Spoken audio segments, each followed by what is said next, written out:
about hydrogen energy. Next. I will talk about the advantage of using hydrogen as energy sources and challenges of using hydrogen as energy sources. And when we talk about advantages of using hydrogen as an energy resources, we can analyze it in three aspects, which are environmental, economic, and energy security. On environmental side, it reduces carbon gas emission because it only produces water vapor and heat, while fossil fuels emits carbon dioxide and other greenhouse gases. And also, hydrogen energy does not produce any harmless emission, so people can have better air quality. And hydrogen can be produced with green energy such as wind and solar power. So it also reduces our reliance on fossil fuels and lowers the carbon footprints. And hydrogen energy requires less land than fossil fuel to produce. 下一页，谢谢。On the economic side, we can have diversification of energy sources. For example, like I said before, hydrogen energy can be produced with water, hydropower, and wind power, and solar power. And also, it reduces carbon emission, but also in the wave of EGS, it reduces the tax problem that company have to face, and it create job creation, create job opportunities because it is a new field that there isn't much companies supplying such service and supply chain, and it increases the energy efficiency, as hydrogen can be used in fossil cell to generate electricity with high efficiency than traditional combustion energy. And this leads to lower operation costs for businesses and reduces energy consumption overall. And it also opens up new market for hydrogen-based technology and products, and also create new opportunities for business and everybody. Next. And in the energy security benefit sides, it increases our resilience, and in a way that we can store some hydrogen energy, and also we can make our hydrogen energy based on our hometown. So we don't have to worry about some natural disaster or some conflict overseas. For example, the Gaza Strip problem, and the oil may be strapped because the Middle East was in war. But if we rely more on hydrogen, the oil price doesn't affect us, and we can have a more stable source of energy. And hydrogen can be stored and transported in many forms, including compressed gas, liquid, and solid form. And compared to fossil fuel, it provides us more flexibility. Next. Okay, so when we talk about the challenge of using hydrogen as an energy source, product challenges and high cost, efficiency, and lack of infrastructure for large-scale production are the four big problems we faces.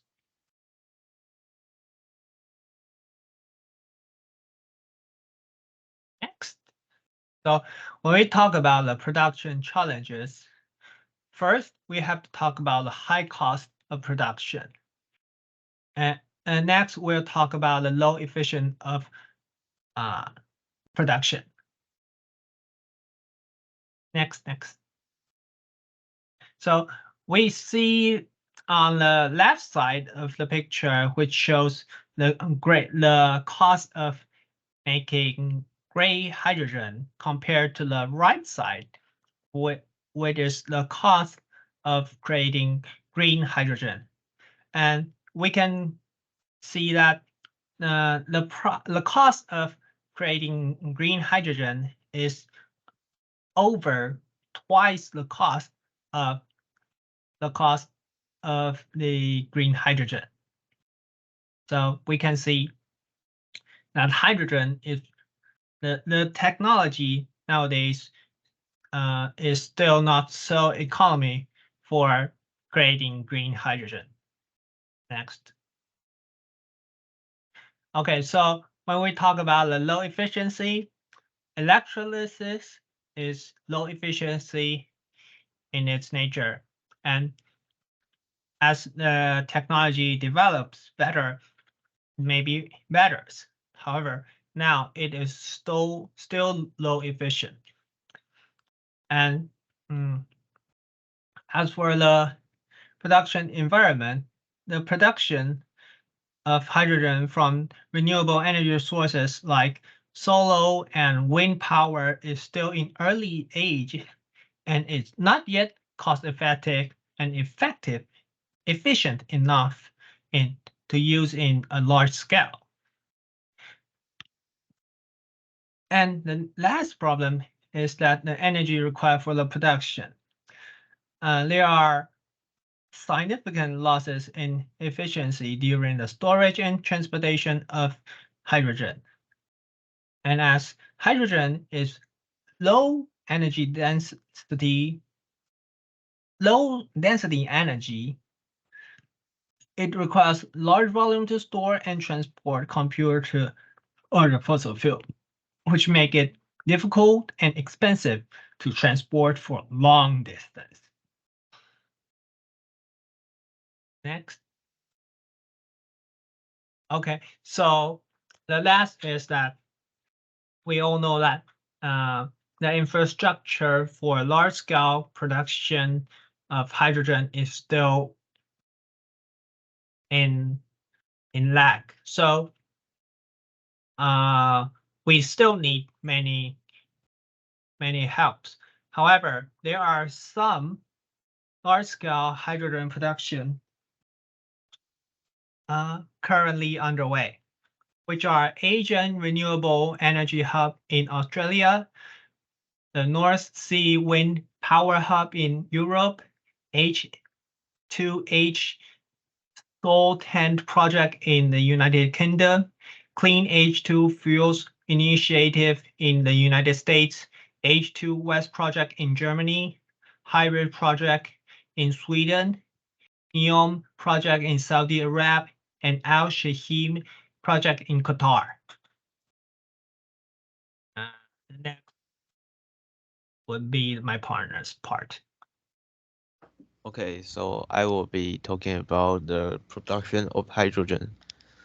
I will be introducing the steam reforming, partial oxidation, and the water splitting process. Okay, the first one, steam reforming, is decomposing your material and water at high temperature and pressure. And the material could be common fuel like methane and ethanol. Here we take methane as example. So methane mixes with the water and and reacted at high temperature and pressure, which became carbon oxide and some hydrogen. And the carbon oxide can react with water again and become carbon dioxide and hydrogen. The hydrogen which is produced by steam reforming is considered as gray hydrogen because the production process emits carbon dioxide, which is considered as a pollution. The next one is the partial oxidation. So partial oxidation is your material react with limited amount of oxygen. So here the methane partially reacts with oxygen, and it becomes carbon oxide and some hydrogen, and the carbon oxide can react with water again to become carbon dioxide and some hydrogen, and the partial oxidation is the first step of the partial oxidation is a exothermic process. So it releases heat. So it requires less external heat to bring up the temperature, but it also yields lower than the steam reforming process. And next is the water splitting. Water splitting has two kind of method. First one is the electrolysis, and the second one is the thermolysis. Electrolysis is you split your water into hydrogen and oxygen with electricity. So the side product is only the oxygen, which is clean. So the product produced by electrolysis process is also considered as blue hydrogen.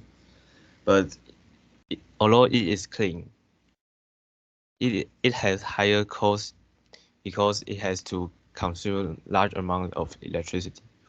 And the common types of electrolysis are alkaline and PEM, which stands for proton exchange membrane. So here at the left side we have alkaline electrolysis. So the anode and the cathode is in the deep into the alkaline solution, which has high concentration of hydroxide ion. And when the react starts, the hydroxide ion will move to anode and release electrons and oxygen. And the electron released by hydroxide ion will go to the cathode side, and the hydrogen inside water will merge with the electron and become hydrogen. At the right side, the PEM process. So the water enters the anode side and becomes some hydrogen ion, some oxygen, and some electron. And then the released electron will go to the cathode side, and the hydrogen ion from the anode side will merge with the electron and become hydrogen. Okay. And the thermolysis. Thermolysis is you decompose the water directly at high temperature. But if you want to decompose water directly, it is the temperature is you need is about 2,500 Celsius. So the thermochemical water splitting was introduced. So the thermochemical water splitting is that you have more step to decompose the water, which involves several lower temperature steps. And here you can see the right side picture. The highest temperature the whole reaction need is just about 800 degrees. 800 Celsius. So here you can see the most steps involved, the lower the temperature you need. Next, I'm going to talk about an important part of hydrogen storage. I'm going to talk about 3 typical ways of hydrogen storage: compressed gas storage, liquid hydrogen storage, and solid-state storage. Next. This is a hydrogen property of density and temperature. Under the ambient condition, the hydrogen has pretty low density and is not effective to store them in the by gas. And so we need to compress it or cool it to relative low temperature to increase its density. Next. So the compressed gas storage method compress the hydrogen into high pressure, making the density relatively high.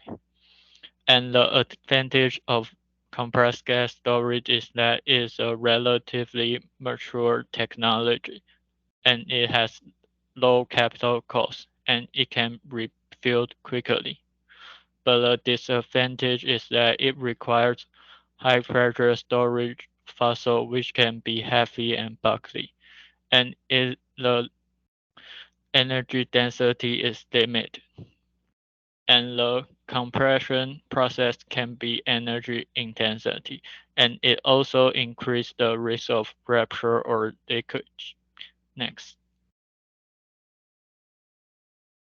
This is a typical high pressure hydrogen tank table. As you can see in the table, with relative maximum low temperature pressure, it can obtain relative low cost, and with high maximum pressure, the cost was relatively high. Like the carbon fiber reinforced plastic is expensive and hard to manufacture, but it can withstand relatively high pressure.